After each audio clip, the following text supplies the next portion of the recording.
बुद्धं शरणं गच्छामि धम्मं शरणं गच्छामि। नमस्कार दोस्तों, स्वागत है आप सभी का एक बार फिर से मेरे चैनल द बुद्धा ब्रेन में।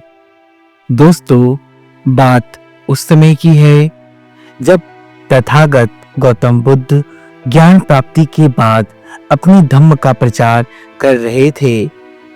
वे जहां भी जाते, लोग उनके वचनों को सुनकर, उनके उपदेशों को सुनकर के वशीभूत हो जाते थे। भगवान बुद्ध की आभा मंडल इतनी थी कि जो भी उनके करीब आता, उनके वचनों को एक बार सुन लेता, वह उनका ही होकर रह जाता था। चाहे व्यक्ति किसी मत का हो, किसी धर्म का हो, किसी भी परंपरा का अनुसरण करता हो, लेकिन जो भी एक बार भगवान बुद्ध को सुनता था, वो उनके शरण में ही चला जाता था। यानी कि बुद्धम शरणम गच्छामि हो जाता था। चाहे गृहस्थ हो, चाहे सन्यासी हो, चाहे किसी भी वर्ग के लोग हों, भगवान बुद्ध से बहुत ही ज्यादा प्रभावित होते थे। ऐसे बहुत से गृहस्थ थे जो उस समय भगवान बुद्ध के उपदेशों को सुनने के बाद अपना घर परिवार त्याग करके भगवान बुद्ध के भिक्षुक संघ में सम्मिलित हो रहे थे। ऐसे में भगवान बुद्ध के ऊपर यह दोषारोपण किया जा रहा था कि भगवान बुद्ध जादू टोना करके लोगों को धम्म दीक्षा देते हैं।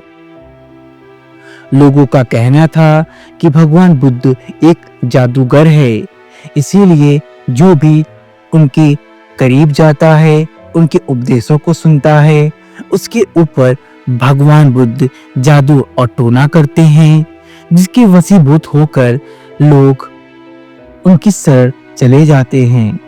तो क्या वाकई में ऐसा है? तो आइए जानते हैं आज के इस वीडियो में। देखिए, एक बार भगवान बुद्ध वैशाली के महावन में कुटागारशाला में ठहरे हुए थे। अब भद्दीय लिच्छवी तथागत के पास आया और बोला, भगवान, लोग कहते हैं कि श्रमण गौतम एक जादूगर है। वह जादू और टोना जानता है और उससे दूसरे मतों के अनुयायियों का मत बदल देता है। जो ऐसा कहते हैं, उनका कहना है कि हम किसी भी तरह कोई अन्यथा बात नहीं करना चाहते हैं। भगवान, हम लिच्छवी गढ़ के लोग इस आरोप में विश्वास नहीं करते, लेकिन हम जानना चाहेंगे कि तथागत का स्वयं इस विषय में क्या कहना है। जब भगवान बुद्ध ने भद्दीय लिच्छवी की यह बात सुनी, भगवान बुद्ध ने भद्दीय लिच्छवी को उत्तर दिया, और जो उत्तर भगवान बुद्ध ने भद्दीय लिच्छवी को दिया है, वह बड़ी मानवीय है और हर स्थिति में हमें इस उत्तर को याद रखने की आवश्यकता है।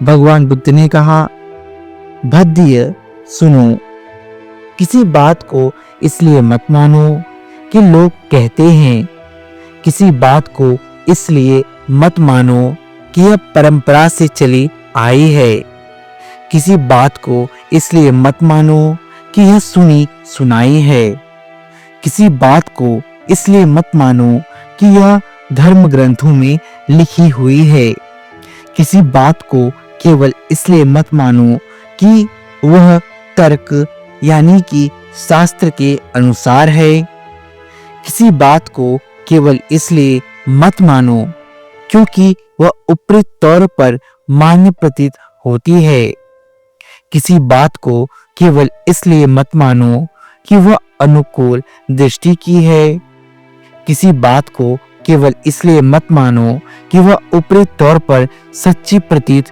होती है।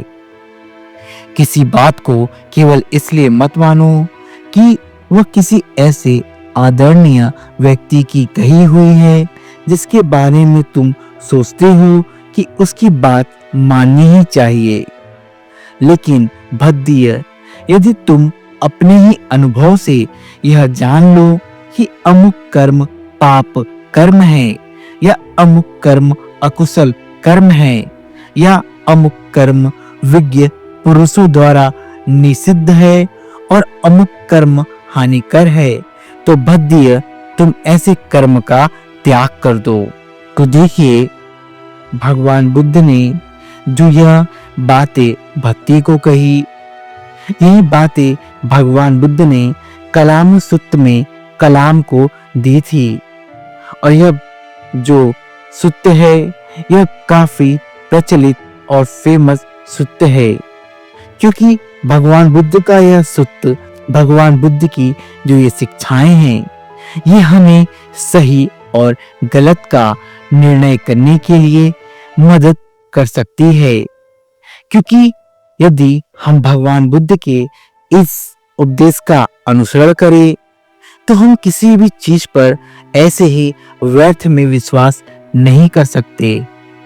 भगवान बुद्ध स्वयं कहते हैं कि चीजों को पहले जानो, स्वयं उसका निरीक्षण करो।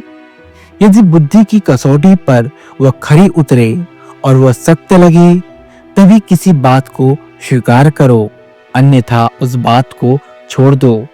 तो भगवान बुद्ध ने जो कलामों को उपदेश दिए और भगवान बुद्ध ने जो यह भद्दीय भिक्षु को उपदेश दिए, ये दोनों उपदेश समान थे। और इन वचनों का पालन करके हम अपने जीवन में सही और गलत की परख कर सकते हैं। आगे बुद्ध ने कहा, भद्दीय, अब जहां तक तुम्हारे प्रश्न का संबंध है, मैं तुमसे ही पूछता हूँ कि जो लोग मुझ पर जादूगर होने का आरोप लगाते हैं, क्या वे महत्वाकांक्षी लोग नहीं हैं? भद्दीय बोला, भगवान, वे हैं। तो भद्दीय, क्या ऐसा आदमी जो महत्वाकांक्षी हो और लोभ के वशीभूत हो, वह अपनी महत्वाकांक्षा पूरी करने के लिए झूठ नहीं बोलता, वह दूसरे अकुशल कर्म नहीं करता? भद्दीय ने कहा, भगवान करता है। बुद्ध ने कहा, तो भद्दीय, जब ऐसा आदमी द्वेष और बदला लेने की भावना के वशीभूत हो जाता है, तो क्या वह उन लोगों के विरुद्ध जिन्हें वह समझता है कि वह उसकी महत्वाकांक्षा के पथ के बाधक है, झूठे आरोप लगाने के लिए दूसरों को प्रेरित नहीं करता? भद्दीय ने कहा, हाँ भगवान, ऐसा आदमी दूसरों को झूठे आरोप लगाने के लिए प्रेरित कर सकता है। तो भद्दीय, मैं तो इतना ही कहता हूँ, मैं इतना कहता हूँ कि आओ, लोभ युक्त विचारों के वशीभूत मत हो।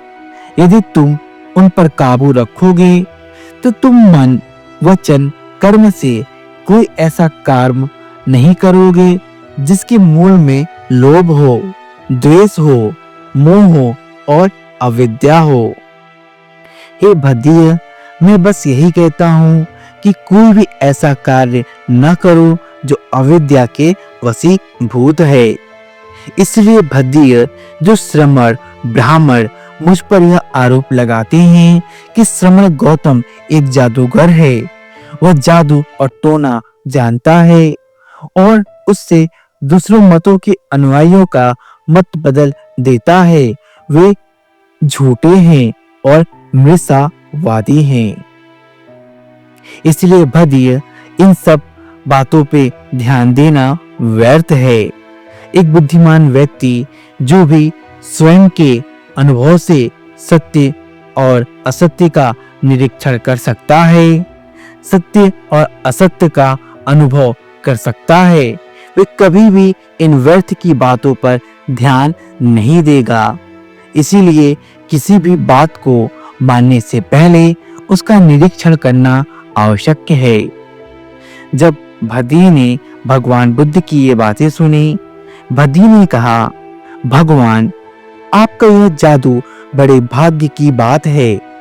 आपका यह जादू बड़े सौभाग्य की बात है। भगवान, क्या अच्छा हो कि मेरे सभी सगे संबंधी पर आपका यह जादू चल जाए। निश्चय से यह उनके हित और सुख के लिए होगा। भगवान, यदि सभी क्षत्रिय, ब्राह्मण, वैश्य और शूद्र इसी जादू के वशीभूत हो जाएं, तो निश्चय से यह उनके हित और सुख के लिए होगा। इसमें कोई संदेह नहीं है भद्दीय।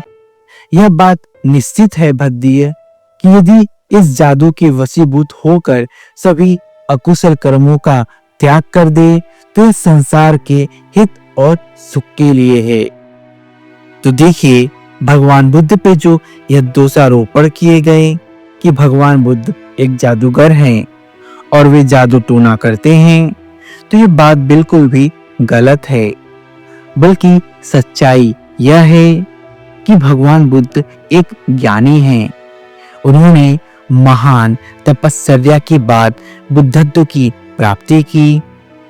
उनकी आभा मंडल इतनी तेज थी और उनके वचनों में वे सच्चाई थी कि जब लोग उनके उपदेशों को सुनते थे तो वे उनके होकर रह जाते थे, क्योंकि उनके उपदेशों में जीवन के दुख और दुख मुक्ति के मार्ग थे, जो लोगों को नई आशाएं देते थे, उम्मीद देते थे और जीवन को सुखी और आनंदित बनाने की प्रेरणा देते थे। इसीलिए लोग भगवान बुद्ध के मत को पसंद करते थे, क्योंकि यह एक नया दृष्टिकोण था, यह एक नया मार्ग था। इससे पहले ऐसे मार्ग की स्थापना किसी ने नहीं की थी। जिस मार्ग की स्थापना तथागत गौतम बुद्ध ने की, वह मार्ग सुगम और सरल था, जो लोगों के कल्याणकारी का मार्ग था और लोगों के अनुसरण के लिए एक सीधा और सरल मार्ग था। तो मैं आशा करता हूँ कि आप भी समझ चुके होंगे कि भगवान बुद्ध जादू टोना करते थे या नहीं। क्या वे जादूगर थे या फिर वे एक महान व्यक्ति थे।